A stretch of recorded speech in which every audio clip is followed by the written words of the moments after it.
The Ellen Bradley situation was about opportunity. It was about equal opportunity. It was about employment opportunity. It was about the discriminatory hiring practices that Ellen Bradley had enjoyed all these years. Ellen Bradley was notorious even for not hiring minorities. There were only a handful of minorities, I don't know, like 30 or 40 blacks at a plant out of like, what, around 6,000, 7,000 employees, and, 14 or 15 Latinos. Although Ellen Bradley at the time was getting federal contracts, millions of dollars of contracts from the federal government to produce whatever, they were producing. But yet, receiving federal funds and not hiring minorities to work was an issue. So Father Maurice, John, was friends with Father Grappi because they were both from the South Side. John Maurice was actually from the South Side as well. And so John Maurice and Grappi were friends. So they started talking about Ellen Bradley. That's how that began to develop. That idea for the Ellen Bradley March happens. A committee was formed after the meeting with Grappi and Father Maurice to join the picket line or the demonstration against Ellen Bradley.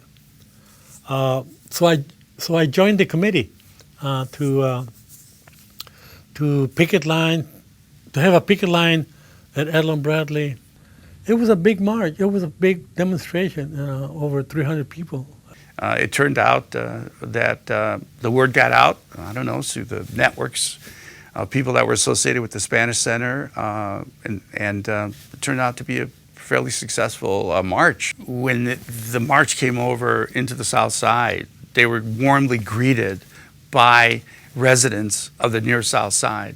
There was the same sorts of hostility you saw when they crossed the 16th Street Viaduct the year before. So I remember that, and I remember the excitement of the march, and I remember people coming out of their homes and coming out of the neighborhood, and participating in the march, and building, having this relationship with these black protesters, right, that have been vilified in the press and everywhere else, including Father Grappi. There was this connection that happened in that march that really showed the solidarity between those two communities.